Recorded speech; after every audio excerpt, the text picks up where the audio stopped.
Stop the music. There we go. How's it going? That's what happens when you have a browser open while you're trying to broadcast and you got other stuff going on. But hello. Happy Sunday. It is November 21st, 2021. 11/21/2021. Interesting. Anyway, hope you're doing well. I'm Ian Douglas. I'm the author of the Tech Interview Guide website. One of these days I'm going to paint this wall. Like, I really, really want to paint this wall. And in the meantime, I'm probably going to do some fun stuff. I've been 3D printing these snowflakes. I'm probably going to put them up on the wall. They're going to be like this big on the wall though, because that wall's actually kind of far away. But yeah, hope you're all doing well. Happy Sunday. Hope your weekend's good. It is Thanksgiving week coming up here in America. If you celebrate, happy Thanksgiving. If you don't, that's okay. National is it Native Heritage Day on Friday. Looking forward to that. I should probably turn the music down a little bit. Music is loud. There we go. Cool. Let's try all that again. Hi, I'm Ian. I'm the author of Tech Interview Guide. I basically run this stream to help people get ready for technical interviews. Yeah. So if you're in chat, drop by, say hi, let me know how you're doing. If you've got tech interviews coming up, if you're preparing for tech interviews, if you're going through tech interviews, you want to commiserate about tech interviews, here's the place. You are welcome here. I built this platform and live stream specifically to help give perspective and thoughts and ideas to other people. And I want to share as much of my knowledge as I can. I've been in the industry for 25 years, and I've been a hiring manager, I've been a director of engineering, I've been team lead, and I've kind of gone back and forth between management and contributor.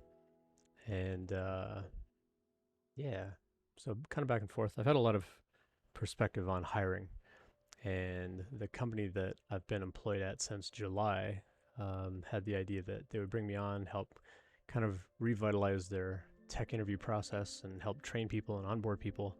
Unfortunately, that hasn't worked out. And so I'm on the job market. Don't have anything lined up yet. I got a couple of late round interviews coming up, but yeah, I'm looking for a new job. So if you want me for a coworker, hit me up on LinkedIn. Here's my LinkedIn. Find me on LinkedIn if you want me as a coworker. Looking for kind of a contributor role. I'm chatting with a couple of really cool companies that I hope are going to work out. I've got a couple of late stage interviews going on tomorrow and later this week and early next week. Hopefully have some job offers by early December, but we'll see. But yeah, hope you're doing well. I've had a very interesting couple of weeks, very interesting weekend, trying to figure out what I want to do with my career, what I want to be when I grow up. So yeah, it's interesting kind of going back and reflecting on your own advice. I've been rewriting the daily email series. Originally, it was meant to be a 6-week series of a combination of technical and behavioral questions. You can read all about that at the Tech Interview Guide website. You can look for the daily email series on the menu on the left. And it's a totally free series that you can sign up for. There's no ads. I don't do any remarketing. Once you're done, like once you get the last message in the series, it scrubs you out of the database and you'll never hear from me again unless you resubscribe. But I decided this summer that I was actually going to revitalize that and go back and rewrite a lot of it. Some of my perspectives have changed. Some of my perspectives have expanded. I've been learning new things as well as a coach and as somebody going through tech interviews myself. I'm learning things and seeing things, and so I'm actually going through and I'm rewriting them. And what I've done is I've actually split the email series into 4 different email series. So before it was a combination of technical and behavioral questions, and now it's going to be one list is technical questions, one list is behavioral questions, one list is just general process, like what do you do about like preparing and applying, and you know, what's the interview process actually going to be like? When do I ask for feedback? How do I negotiate? Things like that. And then the 4th list is just general Q&A about tech interviews. And so it's going to be 4 different lists, and you can sign up for each one individually. So you don't have to like sign up and just get blasted if you don't want all of them. If you only want one particular topic, you can sign up just for that topic. And I'm going to have those hopefully finished up by the end of the month. I'm about a little over halfway through, maybe halfway through. I'm maybe halfway through.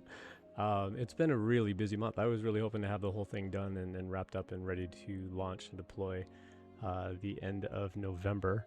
It may push into early December just because I got a lot of other things going on right now. But I am looking forward to getting that published and helping people. So the original email series, I've sent about 80,000 emails to people over the years that have signed up and subscribed and given lots of feedback. You can reply to any message in the email series and get straight to my inbox if you got questions, if you want help on things. So you can reply to any of those emails and get straight to me. And if you don't want it anymore, you just click an unsubscribe button and you're done. And it scrubs you out of the database. It's easy peasy. So I'm going to get those published up. And let's see what else. Oh, I forgot to hit save on this file. Save. Yeah, so the daily email series is almost ready. And I'm going to be doing some giveaways in December. I decided I'm going to do some fun 3D printed stuff. Like these 3D printed snowflakes. If you would like a batch, I have several styles in various colors. I've got gold. I've got kind of a cool multicolor white gold, transparent and gold, silver, white and gold. I've got just plain white. I've got just silver. I've got kind of sparkly blue. I've got sparkly purple. Can't really tell, but one's blue, one's purple. Hold them up. They are different, I promise. One's darker than the other. Yeah, normally my kids would have some kind of like winter festival at their school that we would sell these things for, like, you know, here's like 4 of them for $0.25 kind of thing, and you can buy a whole bunch. So these are actually ornaments. So it's got like this extra little hoop at the top. You can put a piece of string or thread or something and actually hang them up if you celebrate holidays for that kind of thing. So I've got like this many about 4 times over. So I just went kind of wild and printed tons and tons and tons of these. And so I'm willing to give these away, but that's not the giveaway. That's not the giveaway. But wait, there's more. I found these really cool models online of horses, Pegasus, unicorns, and unicorn Pegasus. And so here's kind of what they look like. It's just this little, they call them articulated toys. And basically the way you 3D print them is they print flat on the print bed. It's hard to show you. Let me do that. So they print flat on the print bed like that. And then you pick them up and just the hinges work and they move. And they're cute little figurines. So this is the horse. And then they added a horn and made a unicorn. And then they added wings and made a Pegasus. And then they added both. Not sure where it went. There it is. And you've got a Pegasus and unicorn together. Anyway, so I have a whole bunch of these printed, and I'm going to give these away to people that want them. There are some cool chat tools on Twitch that I'm going to use to do giveaways.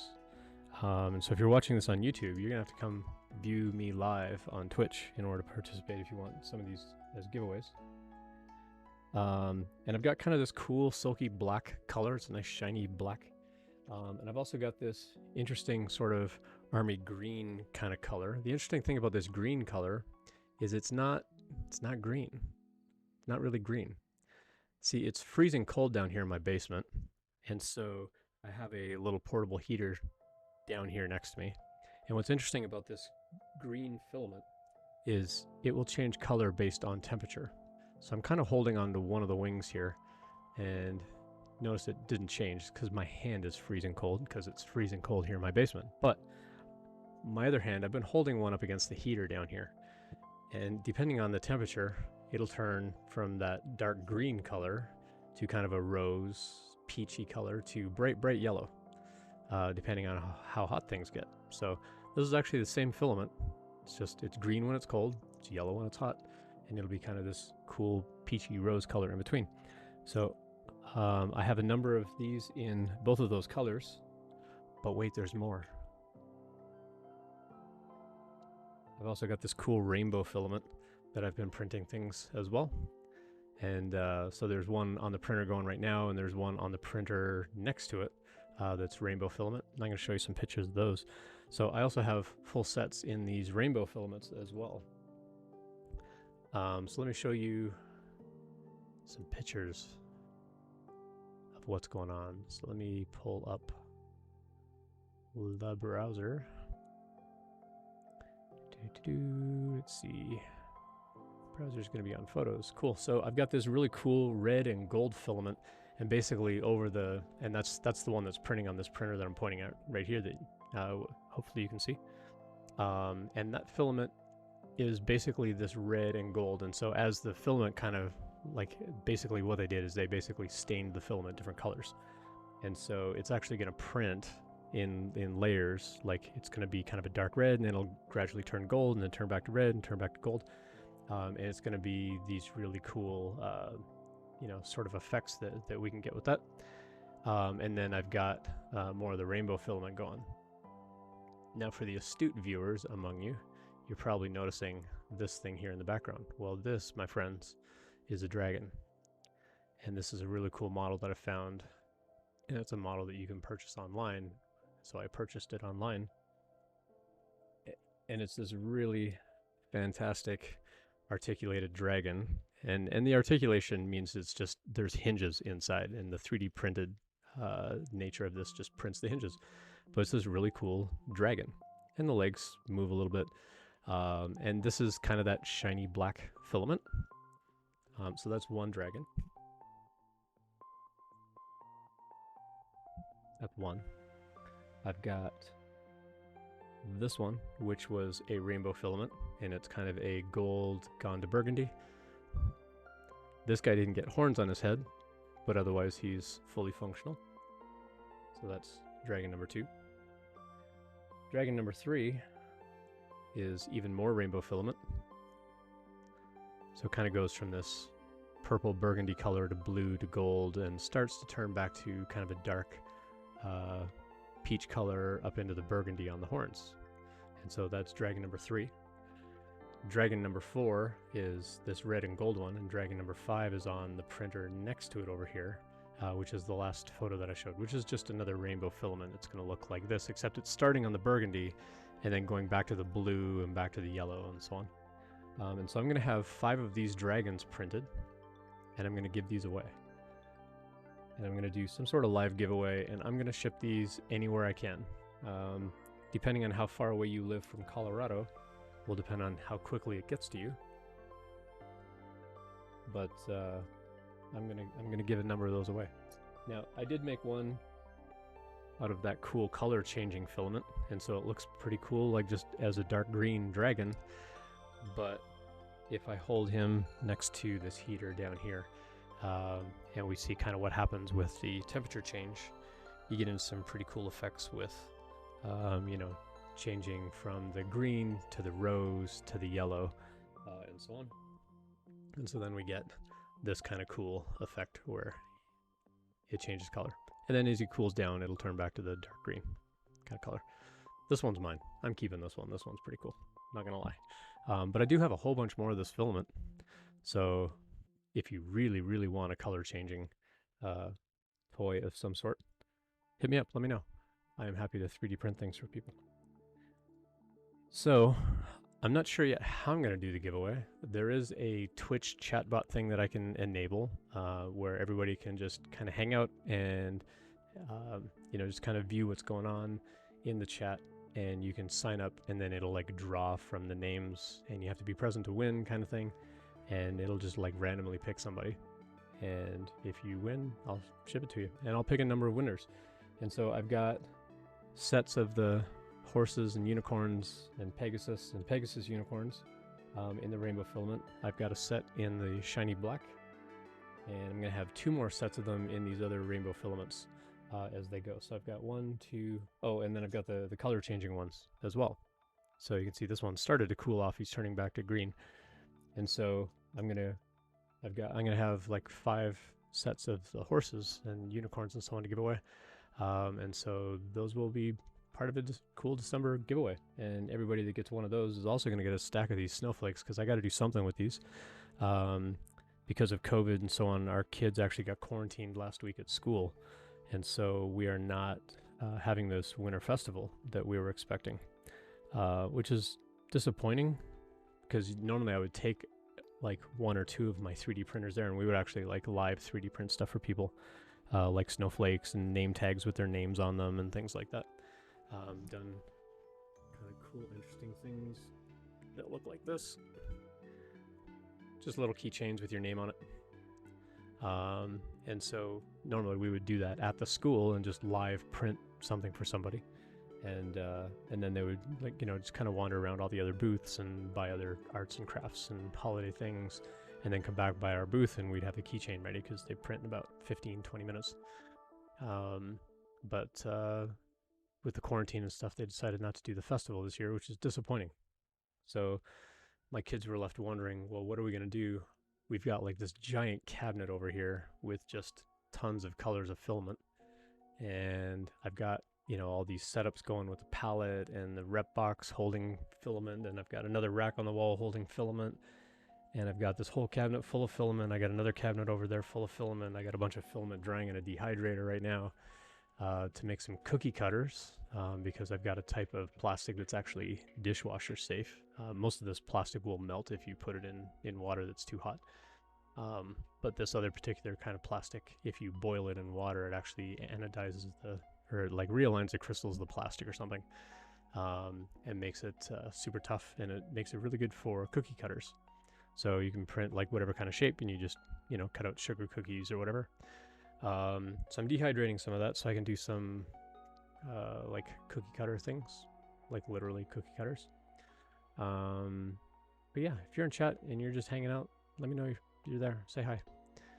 Otherwise, I got a couple of questions kind of left over from Q&A that I want to go through. I actually am going to be changing the YouTube intro and the podcast intro, and maybe the outro. I need to go back and listen to them again, where I talk about my employer, since I'm going to be changing my job. I need to remove that, and depending on who the new employer is going to be, I don't know whether I will be able to even mention who my new employer is on the podcast and on the YouTube channel. So one job that I'm really, really, really, really, really hoping to get, they will be absolutely cool with me live streaming and absolutely cool with me saying their name. Another job that it would be pretty cool to have, they will probably not want me doing live streaming.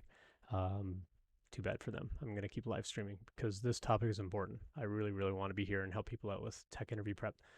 But those are the 2 jobs I'm really hoping for. And those final interviews are going to be this week and next week. Super excited, super anxious, super nervous. Was up late last night preparing for one of them. The one tomorrow is going to be super fun.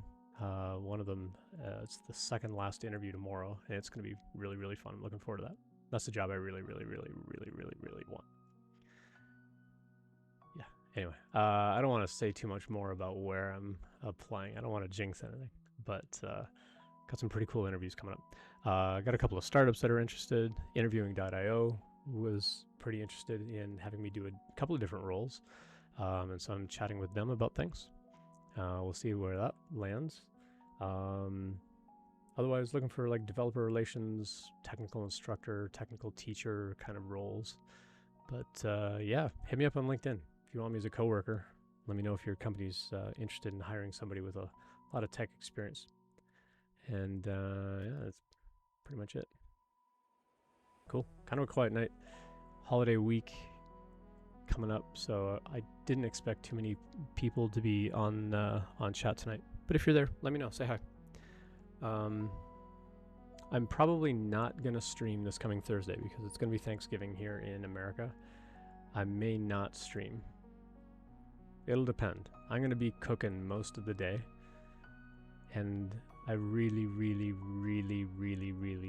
like, as bad as I want these jobs, I really just as badly love eating turkey and mashed potatoes and dressing and side dishes and so on. So I might be in a legit food coma Thursday night. But if y'all are bored and you want me to stream just to hang out and chat, I will stream just to be online and chat, because it's fun. I like interacting with folks on Twitch. It's a lot of fun. So aside from that, let's see what else. What else we got going on? Just checking my list of stuff. Nope, that's pretty much it. Pretty much it as far as that goes. In the chat, you can see the little bubble. You can click on those things. I came up with a name for those little points. I called them interviews. So, you know, as you sit and hang out in chat, you will gain interviews, and you can redeem those for things like dad jokes and reminding me to stay hydrated. If you've got other fun ideas of ways to sort of be interactive and engaging in the chat, drop me a line. Let me know. I got a couple of ideas that I'm thinking about doing. Also thinking about changing the layout of the stream, you know, with the window panels and having the chat over here and having a little scrollable text like down over there in the corner, and having this, you know, text underneath the window and things like that.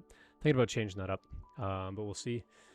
Because if I get that job that I really want, there may be opportunity to go on the road, and I may want to stream while I'm on the road. And so I've got this little miniature Windows machine that I want to try to configure and see if I can get working as a streaming box. And so I'm also debating putting Linux on it and see if I can stream using Linux on that machine. If I can stream using Linux, that would be really ideal, but as I recall, people had problems with Linux getting certain drivers and stuff working on the machine. But it's this cool little box. It's made by Intel. It's called a NUC, N-U-C. I forget what NUC stands for, but it's very similar to this tiny little machine right here that I'm pointing at. I promise it's there. It's just this tiny little box. This one's a little bit bigger, but the one over here is a really tiny little PC. It's only about this big. It's about this tall, and it's got disk and RAM and CPU and GPU and the whole bit in there. And it's just meant to be a super compact, you know, very low energy kind of machine. The machine that I've got here that I want to configure that's slightly bigger, it's also meant to be a low energy kind of machine, but you can ramp it up. It's actually got a pretty beefy GPU and CPU in there. It was a combination of Intel and AMD. They did some stuff together and they came up with this cool little combination in CPU GPU setup. So I think it's an Intel i7 with like some kind of Radeon chip or like Vega graphics or something built in, all into like one little package. And then you add your own like SSD, like what is it, the NVM storage or whatever. And so that used to be my old Windows PC, and then I got this one for the actual streaming. But I want to try and configure this other one to do streaming while I'm on the road, because I really want that job. But we'll see. We'll see how that goes. Don't want to jinx it. Anyway, yeah, I think it's enough of me kind of blabbing on here. I've got, let's see, for about 15 minutes or so, yeah. Is this thing even recording? Yeah, it's recording. All right, cool. A couple of my panels didn't update on the screen, and I was a little worried that it wasn't recording or not streaming, but it looks like it is. Cool, so I've got a couple of leftover Q&A kinds of questions to go through, and then I'm trying to figure out how much streaming I want to do in December, partly for the holidays, partly from hopefully starting a new job. I don't know how much streaming I'm going to get through in December, so I want to do this giveaway like the first stream in November, which I think is going to be that Thursday, which would be, what's the date that day? I want to say it's like the 1st or 2nd of December. December 2nd. So I'll probably do the giveaway on December 2nd. That'll give me time to get a winner, get you to contact me with shipping addresses, because there will be multiple winners. And then I'm going to get these things like boxed up and packaged up and shipped out to you.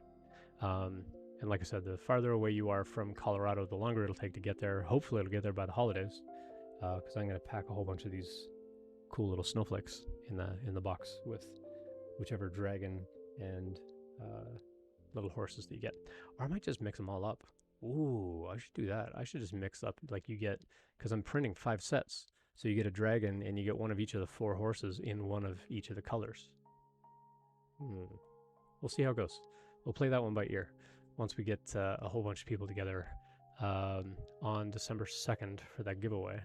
We'll kind of, we'll find out from people what they want. Do they want the whole entire set of one color, or do they want one of every color from all the different sets? Because it'll be kind of a unique little mix of, you know, well, that's a unicorn, and this is the Pegasus unicorn and a different one.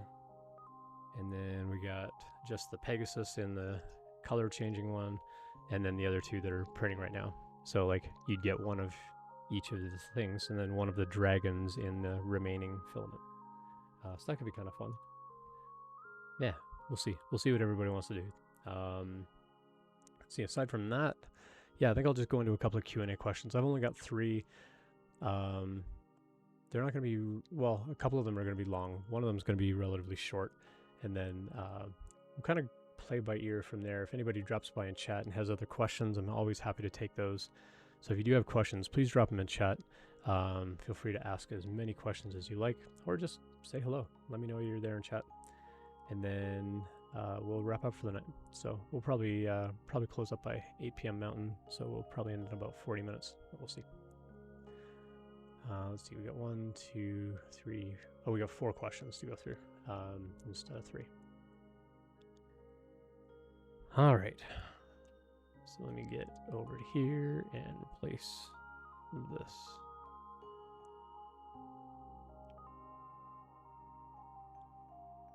Should I negotiate as a new grad? I've been to workshops that say we should always negotiate because companies expect it, but I don't want to seem greedy. Should I just negotiate for more paid time off, etc.? Let me address the question. Should you negotiate? Yes. Hard stop. Absolutely, you should negotiate. It is expected in our industry that you will negotiate.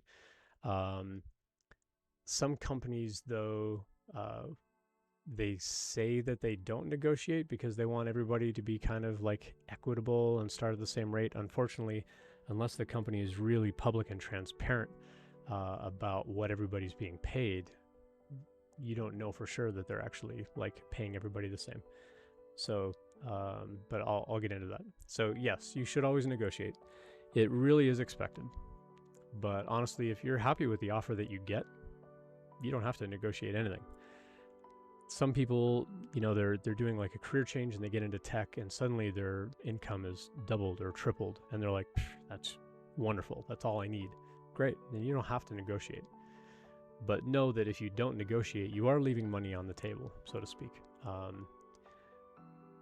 The other tricky thing with that is you can really only negotiate when you know the value of your skills. And so you kind of have to do your research. And I've talked about that on other questions on the stream about how do you know what your value is? Like how much should you ask as salary? And a lot of that comes down to the amount of experience that you have, the kind of training that you have, and where you're located geographically. All of those can play factors into how much salary you could be asking for.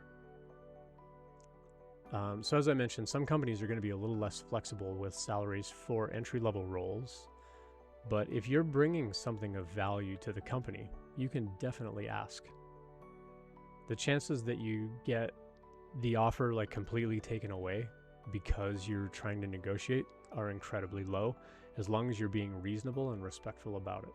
Like if you're going to them and say, hey, based on this experience that I'm bringing and the passion that I'm bringing and the kinds of projects that I've worked on that are very aligned with what your company is doing, I believe that my skills and my experience would be worth this range of money. And then it's up to them to kind of negotiate based on that. Some things though, like going back to the question, like should I just negotiate for more paid time off? Some things are not negotiable, like how much time off you get. That's usually set as a company-wide policy, and it could be, or it could appear like discriminatory If I negotiate for more time off, but you don't negotiate for time off, and you wonder why I get an extra week off every year that you don't get, and some people could say, well, that's discriminatory. You know, if they got it, I should also get it. So some things are kind of like company policy, and you won't be able to negotiate those kinds of things. Other things are going to be harder to move on, like if they do like a 401k, which is a retirement plan here in America. If they do a 401k but they don't do a contribution, or you know, maybe that contribution match is really low, like a 1% kind of thing, you can't negotiate and say, well, I want a 4% match or I'm not going to take the job. There's like, we can't move it, because if we were to move it, we got to move it for everybody, and that's going to change a lot of things. So some things you could talk to the company about once you get the job. So take the job, start the job, and then start asking like, hey, I'd really like this match to be higher. Like, what would it take as a company to move this to like a 4% or a 6% match? You can ask that once you get the job. But again, that kind of thing is not really going to be a negotiable item walking into the job. When, like, from the job offer perspective, that kind of thing is not going to be negotiable. Typical things that you can discuss would be like ongoing education stipends or tuition reimbursement. Now, tuition reimbursement may also be a company-wide policy, but things like professional development may be a negotiable topic, and say, you know what, we're going to give you $500 a year. Say, okay, cool. Well, I would like to attend at least one tech conference. Those tickets are probably going to be $500 to $1,000 plus travel. Is that all included in that budget, or is that $500 just for the cost of the ticket and I pay the rest? Like, could I have more of a professional development budget? Especially as a new grad, you want to continue to learn and grow as much as possible, and so that should absolutely be something that you negotiate. If the job is going to be remote, you should absolutely negotiate for some kind of like remote office reimbursement. Like, you know, could I get a better desk? Could I get some better lights? Could I get a bigger monitor? You know, things like that. The company will typically provide you with some kind of computer itself. If you're a full-time employee, they should. The standard in the tech industry now is they're probably going to ship you a laptop. But you could ask, like, I'd really like an ergonomic keyboard or a better mouse or trackpad, or I'd really like a bigger screen. Like, could I negotiate for something like that? And that'll typically be fine with them. It's usually like a one-off expense for the business, and they get tax write-offs and stuff for that. If you're going to be on call, does the company cover your cell phone bill? Or do they only say like, well, we're going to give you like $50 towards your cell phone? Say, well, if you really want me to like answer that phone call anytime it rings, I would like the company to pay my entire cell phone bill. They may want to know that you're being responsible with it. And so you could also negotiate, well, you know what, instead of paying for my cell phone bill, could the company just buy a cell phone specifically for work? And that way I've got just my work applications and my work email and Slack and whatever tools they want to have on a mobile device on that mobile device, and not your own personal device. Where this can cause some headaches in the past, and this is something that I've personally been worried about when I put work accounts on my phone, is typically like on Android, for example, when you put an account on there that's controlled by a domain administrator, they could remotely wipe the device if they think it's been lost or stolen. And you don't want to lose like all of your own personal data and all of your own settings and photos and things like that. That would suck. And so you could ask the company, like, could the company just buy me a cell phone? Like, whatever cell phone you want me to have. You know, things like that. You could also negotiate, like, especially if you're going to work from home, negotiate for a faster internet connection at home. For like video calls and so on. Just say, like, if video calls are going to be in my future as part of this role, I would really like to have an upgraded internet connection. Or maybe my internet connection is good, but I need to replace the router and, you know, the Wi-Fi system or something like that. So see if you can negotiate some kind of budget for updating your home office if you're going to be working remote. If it's a hybrid kind of approach, you'll want to negotiate for things like parking. Where do you park? Is it nearby? Is it something where, are you expected to be there every day in order to get parking? Or is this something that, just trying to think of how to word this, for example, like do you have to go to the office a certain amount in order to get the parking paid for or to make it worthwhile for them? Because if they say, well, it's $500 a month to get you a parking spot, but if you're only going to be here twice a month, or you're only going to come in on Wednesdays, it'll actually be cheaper for you just to expense it, and we'll reimburse the parking for those like 4 or 5 Wednesdays that you're actually here at the office instead of buying you a parking pass. So again, that might be something that you negotiate back and forth. If travel is involved in your role, because some tech industry jobs will have travel in there, one thing to negotiate is, could they get you like a security background kind of check so you can get through the airport security faster? Sometimes it's like couple hundred a year, and they do like, that company will do like all the background checks and criminal checks and whatever, and then you like zip through the security lines much faster. I mean, they still have to do like the typical screening, but there's usually a much shorter line and you get through the security much faster. So again, might be something worthwhile. The other thing you'd want to negotiate, again, if you're going to be traveling, is negotiate that you can use your own credit card to pay for everything and that you get reimbursed, but that you get to keep your air miles.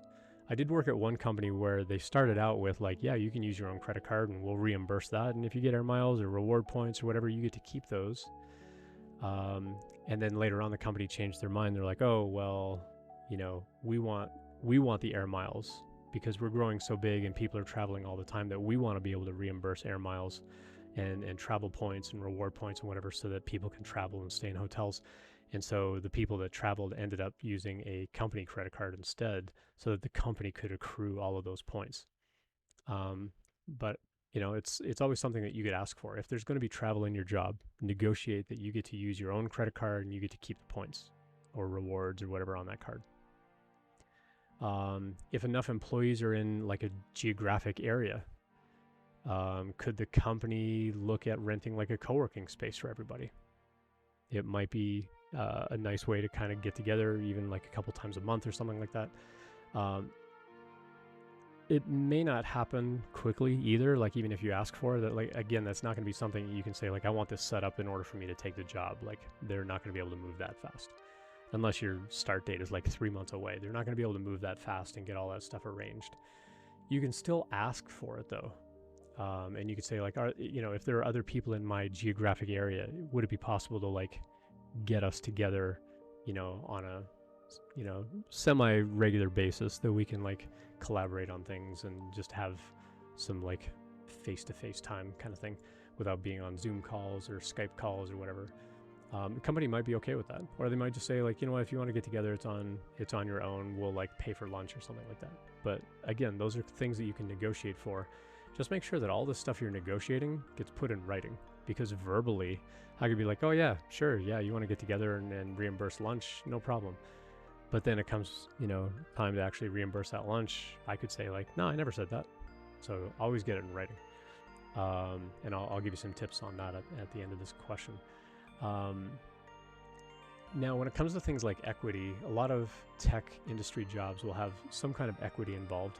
If it's a public company and they're giving you reserve stock units or RSUs, you probably don't want to negotiate any of that stuff away. But if you're getting incentive stock options, those really don't have a lot of inherent value, but you don't want to give the company the impression that you don't believe that their stock has any value and you don't want any, and you want to negotiate it away to like sort of buy something else.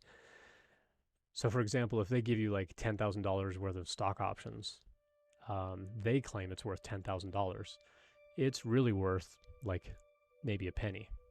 Like it's worth nothing at all until the company has like an exit event, like they go public or they get bought or something like that. Those stocks are absolutely worthless, but to them, they're worth money. So you could, if you're new in the industry, you could use language that says something like, when I'm new in the industry, I've got student loans to pay off. Investing is probably not the right move for me responsibly. Would it be possible to give back half of the stock options? That would be $5,000 worth, and split that across like professional development and covering my cell phone bill. Because now you're kind of giving something back to them. You're not just demanding like, I want more professional development budget and I want you to pay my cell phone bill. You're actually now negotiating like, I'm going to give you something if you give me something.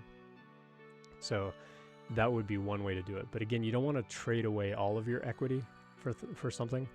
because then it makes the company think that you're not going to stick around. It makes them think that you're sort of like a flight risk, as we call it, where you're likely to just leave the company completely. They're called incentive stock options for a reason.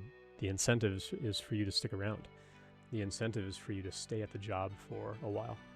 And so if you give it all away and say, like, I don't want any stock options at all, it's going to make the company think that you're not going to stay at all. And, I mean, they're not going to rescind the offer, but it is going to kind of make you look bad as an employee if you're just like, yeah, I don't want any of this equity. It's not worth anything to me, even though it really has no like legit value. It has inherent value to the company. So you do want to be respectful and say, like, hey, I really appreciate, all these stock options. That's pretty amazing. But, I don't think that investing is right for me, and I'd like to give some of it back. Now, the way that I would approach this, though, is I wouldn't start by trading the equity. I would ask for a bigger professional development budget, and if they kind of push back on it and say, well, if that's not a possibility, then could I give back some of my equity to trade for that bigger PD budget, and see what they say.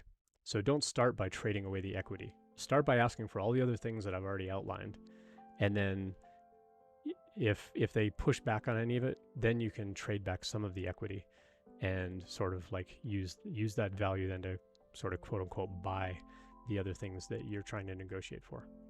Every company is going to be a little bit different though, and usually those negotiation rounds will take some extra time. But like I said, if you're doing this in a respectful way and you're doing it in a meaningful kind of responsible way, the company's not going to just be like, you know what, forget it. We're just not going to hire you and rescind your offer. It's extremely rare. And if a company does rescind your offer because you're trying to negotiate respectfully, then you probably don't want to work there anyway. And it's probably a good signal that you dodged a bullet and that you want to get out of there. So I wouldn't worry if they do rescind the offer. It will be extremely rare though. It's very, very unlikely that they'll take that offer away. So yes, to go back to the question itself, should I negotiate as a new grad? Absolutely, yes. It's expected, and I've just outlined a whole bunch of things that you could negotiate for and some phrasing on how to do it. If you do have other questions, you can always drop by the live stream and you can ask in chat, and I'm happy to kind of give my perspective on the kinds of things that you could negotiate.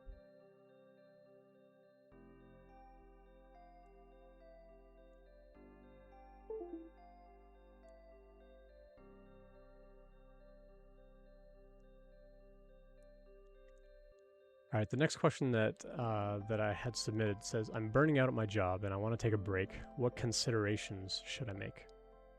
This happened to me in California back in 2008, 2009. I was working at a startup in Santa Monica, and I was working like 90 plus hours every week for months and months and months. And then I would, start to crash. I would take some time off and I would go back and just work long hours again, and just basically repeated that for a really long time. In retrospect, though, I mean, it's still some of the best engineering work that I've done as a contributor. Like some of the stuff that I built was actually pretty cool. I still talk about it to this day. But after a lot of months of just all-nighters and just really high stress, I kind of finally put my foot down and said, you know what, I have to take like 2 weeks off because I'm totally burned out. So they sent a message to the whole team saying, Ian's going to like work from home and doesn't want to be disturbed, which kind of bugged me because they weren't being honest with the team about the fact that I was burning out and I needed time off. Like they weren't being transparent about it to the rest of the company to say like, hey, Ian's been working on this really critical thing, and we've deployed it and it's nice and solid. And so Ian's going to, like, as a reward, Ian's going to take some time off and doesn't want to be disturbed. So leave him alone. Instead, they phrased it as Ian is working from home and prefers not to be disturbed, which kind of left the door open that people were still going to be able to call. And so 4 days into that 2 weeks off, I decided I was just going to quit my job. I took the rest of that month off. So that was like early November. I took the whole rest of the month of November off just to try to recover. I slept probably more that month than I've ever slept. And just spent time with my wife and, my son, who was only a year old at the time. I basically missed out on most of his first year of life because I was working so much at that job. And then towards the end of November, I found a new job. I started that in December. And the reason that worked out really well is because in California and some other states, when you quit a job with where you've got like health benefits and so on, the health benefits usually play out for the rest of that month. And so if you quit a job at the beginning of the month, you get benefits through the end of the month. But then the beginning of that next month, you have no benefits. So if you don't have a new job lined up, you have no health benefits at all. And so I took that job in December, but that job ended up being kind of a bait and switch.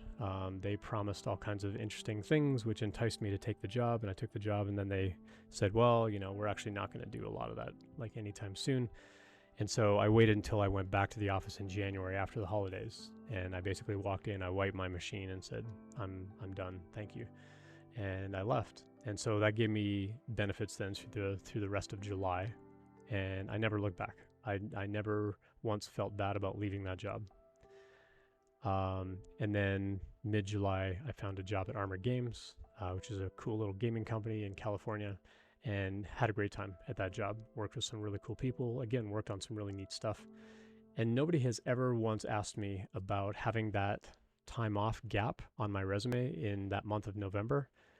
And I also didn't mention that job that I took in December as a full-time job, although technically I was a full-time employee. I didn't list it on my resume. And so you can see that I left Rubicon. It was a company called the Rubicon Project. It's since changed its name. But I left the Rubicon Project in November, and I didn't start at Armored Games until January. And so I had this small little gap on my resume. In my entire career, nobody has ever asked me, like, why do you have this gap on your resume? Once you get a certain amount of experience, like, people aren't going to care that you're taking some time off.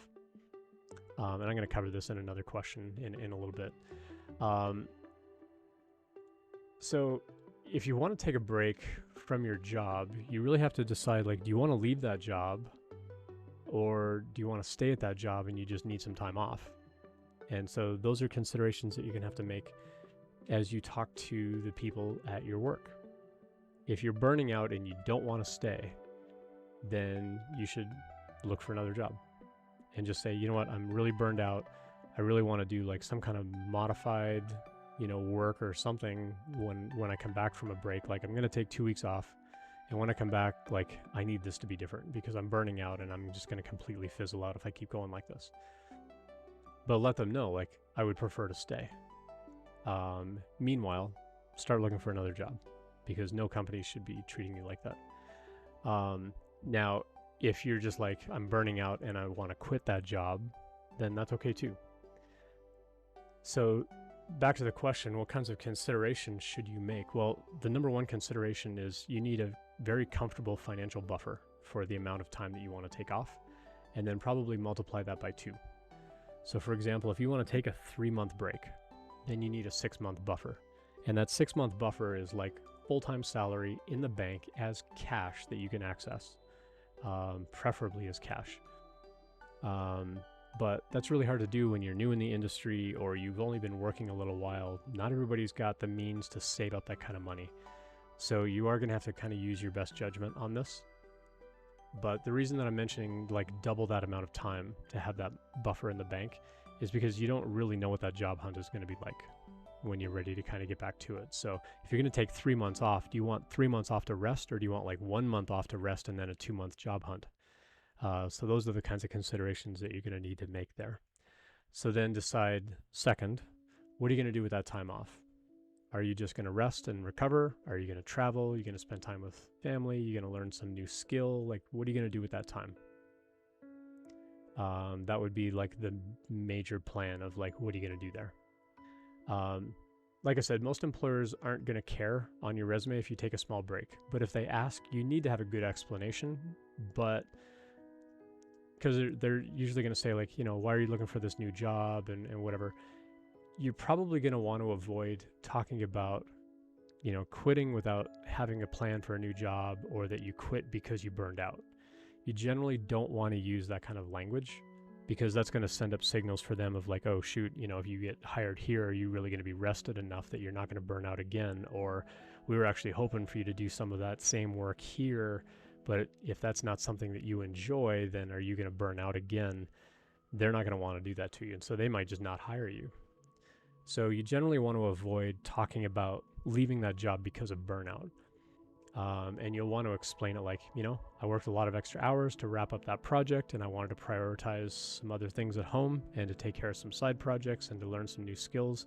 So I took a little bit of time off, and now I'm ready to get back on the job, and I'm looking forward to coming to work at your business. You can word it that way instead of saying like, oh, they were working me so much I was just completely fizzled out. I had no energy. I was just tired all the time and I hated it, so I just quit the job. Like, you don't want to say that kind of stuff in an interview. So you want to sort of change the perspective on it and just say, you know what, I worked a lot of hours to get a project done. I'm really happy with the work that I did, but I realized I wanted to prioritize some other things at home and in life and where I wanted to take my career. And I wanted to learn some other new skill. I wanted to pick up some new programming language or framework or something like that. And now that's the direction that I want to take my career. It would also be a really good idea to have some kind of contingency plan if your job hunt takes longer than expected. So that's, again, why I was kind of mentioning like double whatever that buffer is. If you want to take 3 months off, save 6 months worth of money. Now, if you kind of look at your finances and go, well, shoot, I've only got like maybe 2 months worth of salary in the bank. Well, now you're going to have to really think hard about how much time you need to take off to feel rested and feel recharged to kind of get back into things. Because if you've only got a 2-month financial buffer, you don't want to be out of money and trying to find a job, because then you're going to get desperate for a job and it's not going to be necessarily the job that you want. I was actually watching a YouTube video recently of a guy who he went to work at Amazon, and 3 months in, he didn't want to work at Amazon anymore. And he got a job at Microsoft instead, but he basically just kept working the job at Amazon while he was preparing for the interview at Microsoft. And so he was putting in, his amount of time and doing his best work. Like, it wasn't like he was like goofing off on the job, but, he knew that he was on his way out. Like, he knew that he was going to go look for something else. And so he used like several month buffer just to prepare for that interview. And then he took a little bit of time off and he got that job at Microsoft. And so I think you could probably do something similar as well, maybe. So one consideration that you could make here is tell your employer that you want to take some time off. Tell them like, I really need like a 2-week break just to kind of clear my head. I don't want to be online. I don't want to be on call. I really need to just shut everything off and just have some silence in my life so I can kind of get back on track and sort of refocus my energy. And when I come back, these are the kinds of things that I'd really like to work on. When you come back, then start your job hunt. Do whatever job you're doing, but just be careful about burning out again, and be sure to set a good boundary of how many hours that you can work, and talk to your workplace about it and just say, you know what, I don't want to get to a point where I have to take time off again to recover. So I'm going to take time off proactively so that I can stay rested. And so I'm going to take like every other Friday off or something, and take it as time off if you need to. But let them know that that's something that you need them to agree with, that you can take that extra time just so you're constantly staying charged up, but then start looking for another job. So it's better to find a job while you have a job than to quit your job and then hope you can find a new job. And then, that'll give you like a couple of months where you can save extra money. You're also preparing. Maybe you're also already interviewing for work at that point. And then, you can always push out that start date. So once you leave that job, you can tell the other place, like, you know what, I'd like to start in a month. You can leave your job immediately. You get a month off, and then you start the new job. And now you've got an extra month plus the 2 weeks or whatever that you took off. So that's how I would approach that. It's one way of doing it, at least. You don't have to follow that plan, but that would be how I would plan something like that.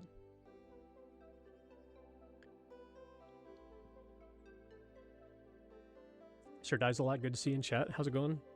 I don't know if you were on the chat earlier, but I'm going to be doing a giveaway in December. I've got some really cool 3D printed snowflakes that I've made, and I've also got some really cool 3D printed dragon models in various colors, and some of them are multicolor, that I'm going to be giving away in December, as well as cool little horses and unicorns and Pegasus and so on.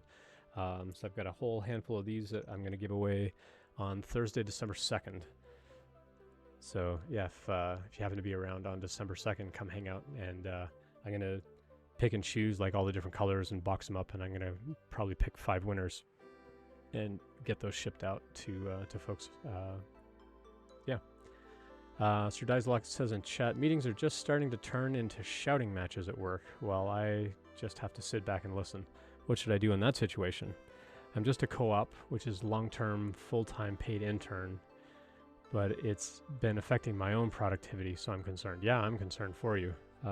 It's not great when you go to a meeting and there are shouting matches. That would definitely be something that I would bring up to the attention of management and just say, hey, I don't know whether maybe you can fill in some details in chat kind of as I talk, but the first question is, are management in those meetings, or is it just the team that's in those meetings?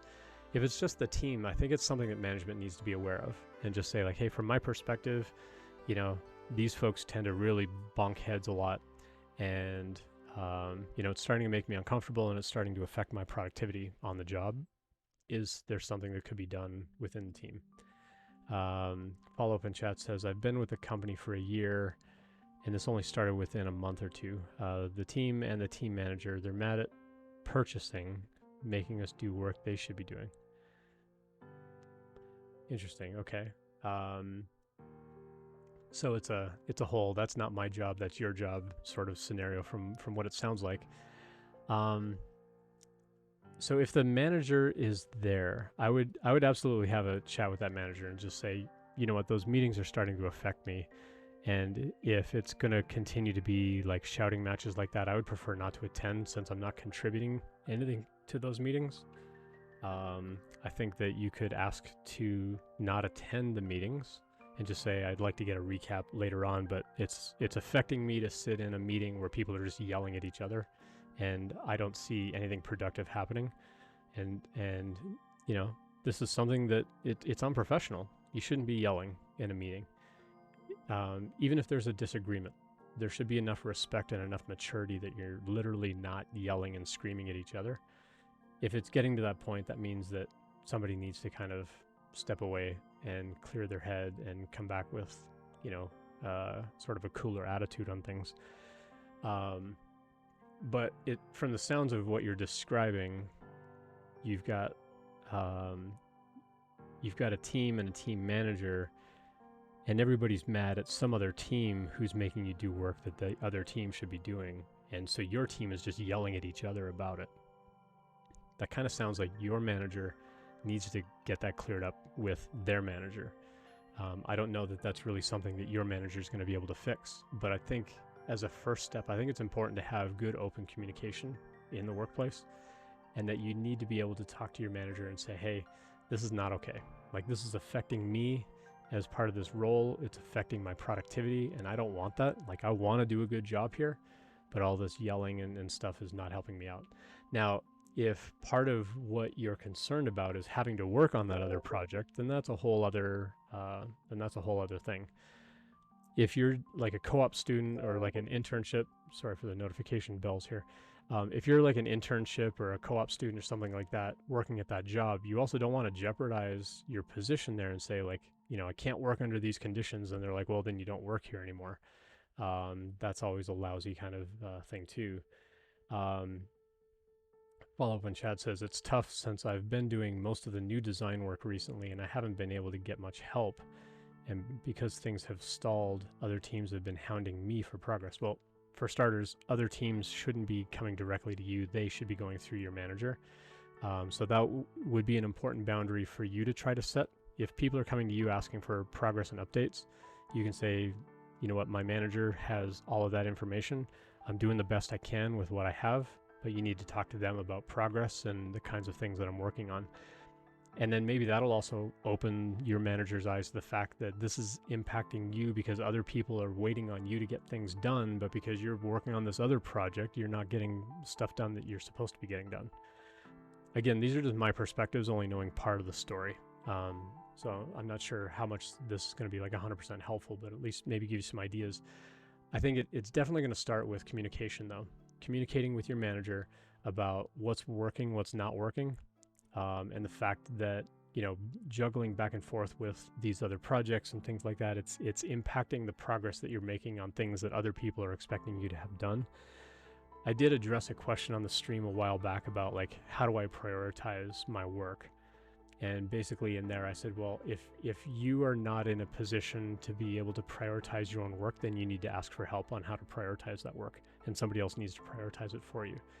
And so I would sit down with your manager and say, I need you to tell me what I should be working on. And then if these other people come talk to me, I'm going to tell them to come talk to you because you're telling me to work on project B. They want me to be working on project A. So they need to talk to you about project A because you're telling me to work on project B. I can't do both. I think it's an important boundary that you're going to need to set. And it's a skill that you're going to need to learn in the tech industry.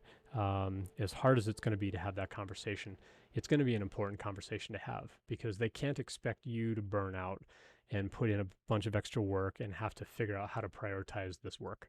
So I think that would be one first step. More follow-up on chat says it's strange because this wasn't the case for so long. I'm currently doing HV diagram design, CAN software development, and making bills of materials. Okay. So yeah, I mean, as far as like what the scope of work actually is, I would say like if you're expected, like if these other teams are expecting you to work, like I said, on project A, but your manager wants you to work on project B because the manager, you know, is being pressured to work on something else for some other team, then that's not your problem. Your manager is directing you to do some work and you need to do that work. If other teams are upset about that, they need to take that up with your manager. And so I would push back on them when they come to you asking for progress. Just say, you know what, my manager has all that information and you need to talk to them because they're the ones setting the priority for my work. And so you're kind of deferring the responsibility back to the person telling you how to prioritize your work. If you were a senior level dev and you were prioritizing your own work, then it would be on you to say, okay, I need to keep you happy. I need to keep these other people happy. How am I going to work on both to where I can try to meet deadlines and try to make progress on everything for everybody? That's again a skill that you'll learn kind of as you progress in your career. But for right now, because you're in kind of this internship level role, somebody else needs to be setting the priority on your work. And then that puts them as the responsible person that other people need to talk to about why your progress isn't being met. So I would just push them and say, go talk to my manager. But you also need to have that conversation with your manager about these meetings and say, these meetings are not productive for me to sit in and just listen to everybody yelling.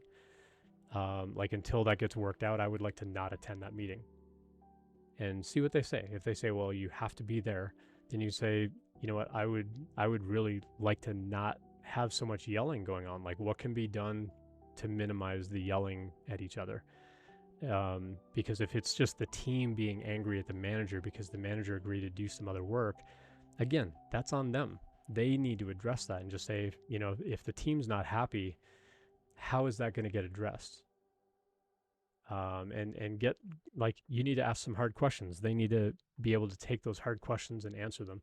I wouldn't worry too much about pushback and having them react negatively to you asking those questions because you're new in the industry. It's okay for you to have questions and just say, like, I don't understand why this stuff is going on and why these priorities are being set the way they are, but it's clear that the team doesn't like this.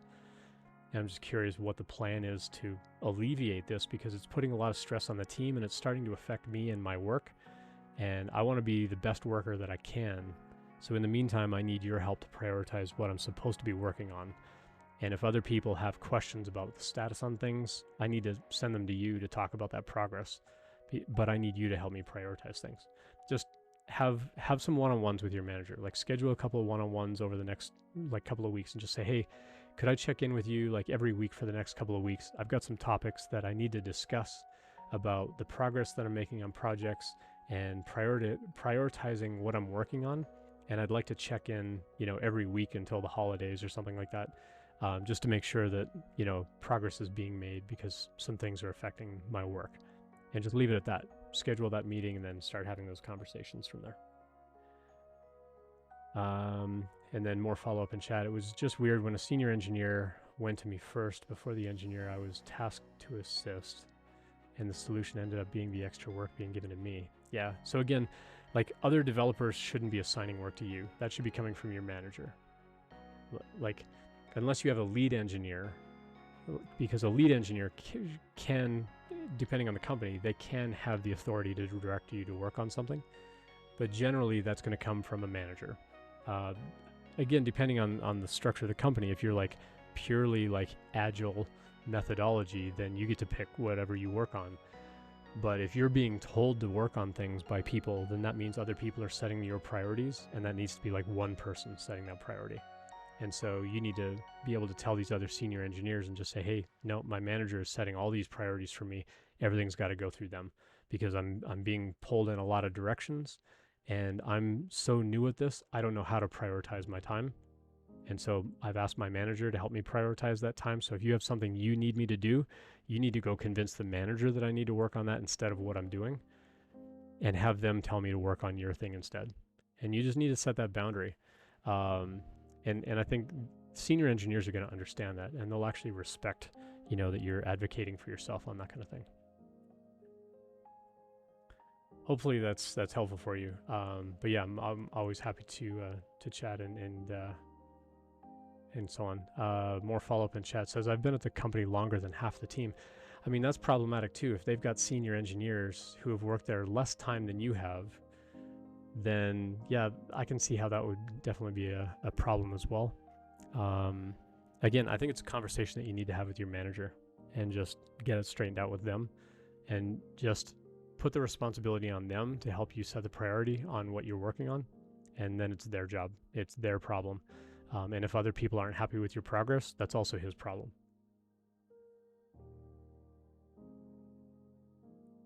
A lot of external senior hires because of new departments being created. Yeah, so it sounds like it sounds like the company has a plan to work on projects and work on new initiatives and work on, cool, new, interesting things. But maybe the management layer above those teams, they're not communicating well. So again, I think it's something that you need to talk to your manager about and just say like, hey, how's all this going to get resolved? Because all these other people are coming to me asking me to do things, and my prioritization should be coming from you. And let him deal with the senior developers from there. Cool, but yeah, keep me posted on how that goes. I'd love to hear some follow up and see how those conversations go for you. Cool, and as always, if you're hanging out in chat, I'm always happy to take questions. So please drop questions in chat. Happy to take those. Otherwise, I've just got. I think I'll just do one more. Yeah, I think I'll just do one more for the Q&A tonight, and then start to wrap up from there. Sir Dieslot says, I appreciate your advice. Love it here. It's been hard to manage lately. I'm happy that you love coming by and hearing my thoughts and perspectives. And I can empathize that it's hard to manage when you don't have priority and direction on things. Honestly, I felt like that a little bit at my current job, where, my responsibility was to help with things like the tech interview process. And so I gave a whole bunch of advice and a whole bunch of ideas and didn't see any of it get implemented. And then I was told that I was going to be training people, and because of where they're hiring people, no training has been done. So that was super frustrating for me. And yeah, I can really empathize with being pulled in directions and you're not sure what you want to be doing, or what you think you should be doing is actually the wrong job. So yeah, I've been in that position before. It's not fun, but I think the way to start fixing it is just with communication with your team, and it should start with your manager, and then let your manager figure out other communication from there. Cool. Viable Clan member, good to see you in chat as well. How do you balance coding feature tickets versus fixing code debt? Ooh, tech debt. Technical debt is kind of the other word that we call that. And that's basically everybody kind of ignored some infrastructure for a while, and now it's this horrible beast that nobody wants to touch, because if you look at it funny, it falls over and breaks. It's tricky trying to balance that kind of thing. I've worked at companies where the engineering management realized that we got to a point as a team that our tech debt had gotten so bad, and the number of bugs that we had in the system, which was related to the tech debt, got so enormous that we decided we were just going to put a pause on all new features for, I think, 2 sprints, so a month of work. And all we were going to work on were bug fixes and tech debt. And every other department in the company freaked out. And they're like, you can't just stop working on all this other stuff. And they're like, if we don't fix this other stuff, we're not going to be able to properly build all these other things that you want us to build. It would be like, this bridge is falling apart, so we need to go like restabilize the supports of the bridge.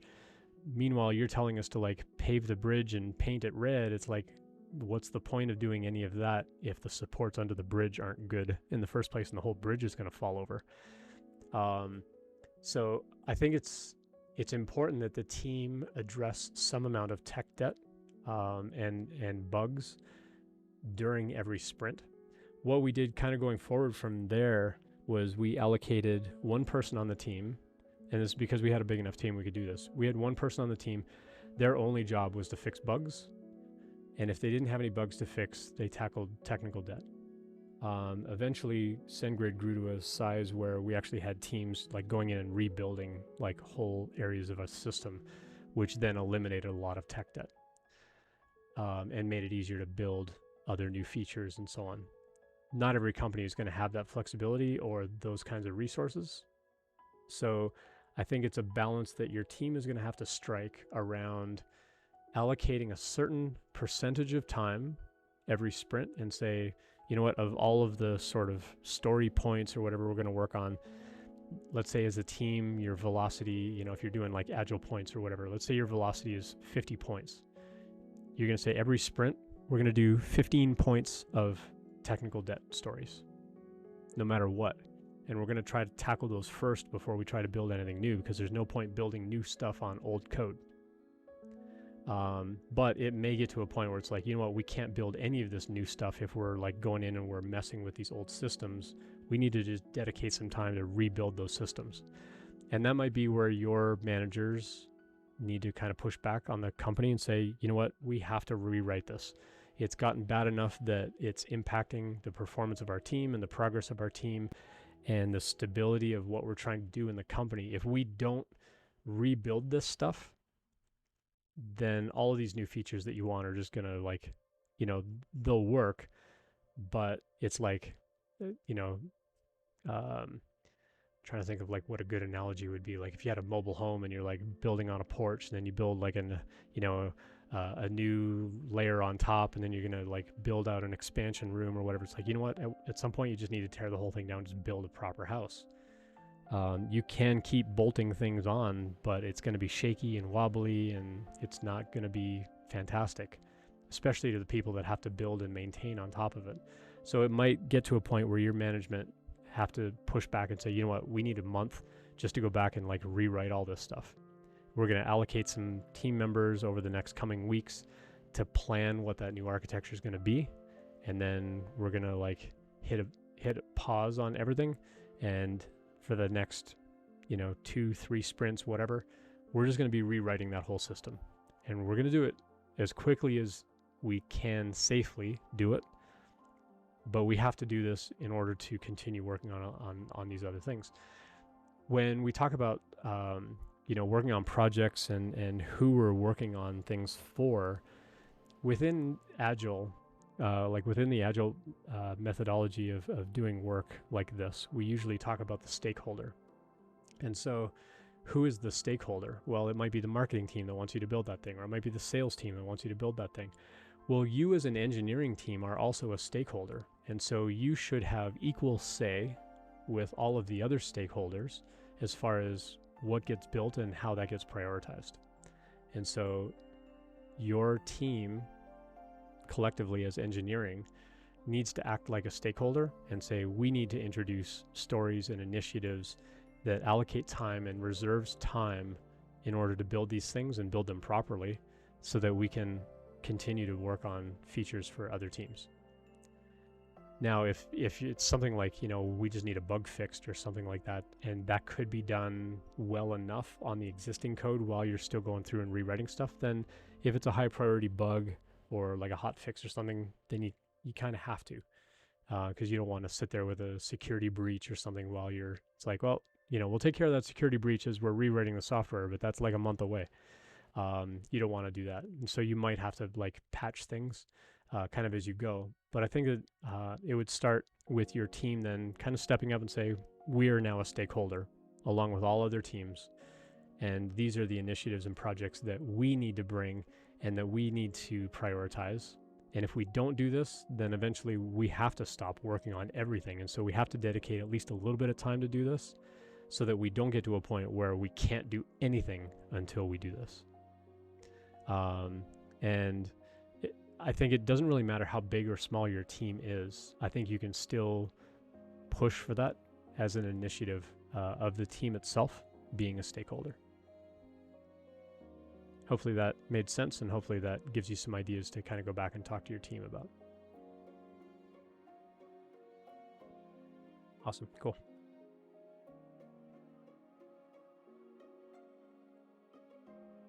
Dropping stuff all over the floor here and got snowflakes falling every place. Alrighty. I've got two kind of longish questions. I think I might reserve those for the next Q&A. So I think I'm going to kind of pause here and see if anyone else in chat has anything to talk about. And then I'll probably just save these other questions for next time.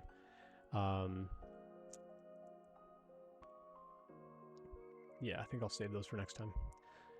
So again, I'm not going to be streaming this coming Thursday because it's American Thanksgiving. And so I'm not going to stream Thursday. Next Sunday, I'll probably finish up some Q&A and maybe also talk about my job hunt and how things are going there. And then the following Thursday, so December 2nd, is when we're going to do the giveaway. So I'm going to be hyping that up, and I'll be talking all about it. If you hang out on the stream, if you're watching this on YouTube, you will need to come watch the stream live in order to do the giveaway, because I will not be doing the giveaway as part of the YouTube video. I will only be doing it on Twitch, and so you will need to come to twitch.tv/IanDouglas736. I'm debating rebranding in the new year to see if I can get twitch.tv tech interview guide or something like that. But I have to kind of wait to see what's going to happen with the job hunt.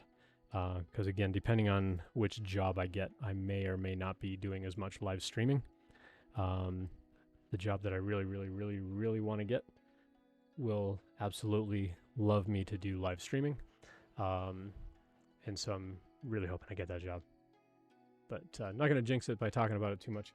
But I'm going to do that on Thursday, December 2nd. So if you're watching this on YouTube later on, you need to come watch me on Twitch, and we'll do the giveaway there. You will need a Twitch account in order to participate in the giveaway. And so you'll need to drop things in chat and things like that. And you will need to contact me with a shipping address if you win. So that'll happen on December the 2nd. And the new email series, like I said, should be ready to go by early December as well. I need to rewrite some of the software, but I also need to finish writing the content. The content itself is going to be done pretty soon. I've got more than half of it done, maybe close to half of it done. And then I'm going to get the rest of it finished up. And then I have to, like I said, I have to rewrite some of the software and some of the database storage for which mailing list you're signing up for, because I'm going to move from 1 list to 4. And then you'll be able to get all the different kinds of mailings and so on from there. Yeah, I think that's pretty much it. And then in January, I've got some other announcements I think I'm going to make about kind of the stream and the content and stuff like that I've been writing, and see how we can support others in the community that want help and so on. Cool. If there's anything else going on in chat, drop in chat and let me know what's going on. If you got job hunt coming up. Oh, the other thing, I want to do some resume reviews soon. I don't know if it's going to be Thursday, December 2nd or the following Thursday, but one of the Thursdays coming up, I'm going to have a buddy of mine. His name is Josh. He has a long history in HR, and he wants to come do some resume reviews with me. So I need some resumes. So I need everybody to send me some resumes. Please anonymize it. You can anonymize your name and your phone number and email and stuff like that. But send me a copy of your resume. You can send it through techinterview.guide/streaming. I will need at least half a dozen resumes. So please send a resume over. Even if you think it's kind of janky and doesn't look good, that's fine. We're going to do live kind of resume reviews on the stream with me and Josh. And basically what we want to talk about is okay, well, we got this resume into the applicant tracking system. Now he's going to look at it from an HR perspective to know whether to hand it off to me. And he's going to talk about, like, these are the kinds of things that stand out to him as he scans it over. This is what stood out to say yes or no, call this person. And then, you know, from there, he'll actually read it through a little bit deeper and talk about what he likes, what he doesn't like. And then he'll hand it off to me. And then I'm going to determine what I like and not like and whether I want to call you from there. And so, I mean, there's no job on the line, but Josh and I are old friends. We worked together for 4 years at SendGrid, and he's a really, really great guy. I've got a ton of respect for him and his background. So definitely want to hear his thoughts and perspectives. Working in tech industry for a really long time in HR, like all the way up into like head of HR kind of roles. I'm really keen to get his perspectives on things, but I'm going to need some resumes to do that. So please, if you can, take a few minutes, just put a resume together and send that over to me at the link that I just put in chat, techinterview.guide/streaming. There's a form on the bottom that you can upload it, but please anonymize your name, phone number, and email address. Everything else on there can stay the same. We won't, you know, highlight too much about like the actual links. Like, we're not going to go to your LinkedIn and your GitHub and like evaluate any of that stuff. But we will be looking at like the projects that you have on there or your work background and stuff like that. So send over some resumes, please. And yeah, I think that's pretty much it. We'll see you next Sunday. So that'll be November 28th. We'll live stream then. I may or may not stream this Thursday. I'm thinking I probably won't, but I may just hang out just to see if anybody's online and wants to chat. I may talk a little bit about my own job hunt and how things are going there, but aside from that, I probably won't. I won't do like a full like Q&A stream or anything like that. But yeah, so I think I'll wrap up from there. Thanks to Sir Dies a Lot and Viable Clan member for their questions in chat. Really appreciate when folks drop by. I love having kind of an interactive stream as we go. Yeah, thanks Viable Clan. I hope you have a great evening as well. Hope you had a good weekend. If you are in America and you got a holiday week coming up, a nice short week, 3-day week or something like that, enjoy your week. Be safe. Hang out with some friends and family, and appreciate one another. Send a note of gratitude to somebody that's helped you. Send them an email or send them a instant message or a text message or something like that. Let them know that you appreciate their help along the way. It's kind of the season of Thanksgiving and so on. And so I think it's important to share that gratitude with people, because often they may not hear it as much as you think they do. Cool. I'll wrap up from there. I don't know that there's anybody really to raid tonight. Let's see who's online here. Bob Ross is online, but we can't raid the Bob Ross channel. Let's see who's online that we could go raid. Does anybody have any Twitch friends that they want to send a very small raid over to? Sith Lord Brit is 3D printing some Mandalorian helmets, or Mandalorian helmet detailing. That sounds like that might be kind of interesting. Let me go scope on Brit real quick and see what Brit's up to. No, it looks like it's just printing. It's just a camera feed of somebody 3D printing. Cool. I think I'll just wrap up then, and yeah, we'll call it from there. So I may be around on Thursday, but it'll just be super, super casual. It won't be like a full Q&A or anything like that. Next Q&A will be next Sunday, and we'll go from there. Keep submitting questions to me over LinkedIn and Twitter. Happy to do that. If you've watched this far on YouTube, you're awesome. Like and subscribe and get notified when I post new videos. But otherwise, it's pretty much always going to be every Saturday or every Sunday and every Thursday that I do live streaming. And if you're watching this on YouTube and you happen to be available on a Sunday or a Thursday, come by the live stream. It's always great to chat with folks in the chat. So come by and say hi, and let me know how I can help you in your journey to get into the tech industry. And we'll see you next time.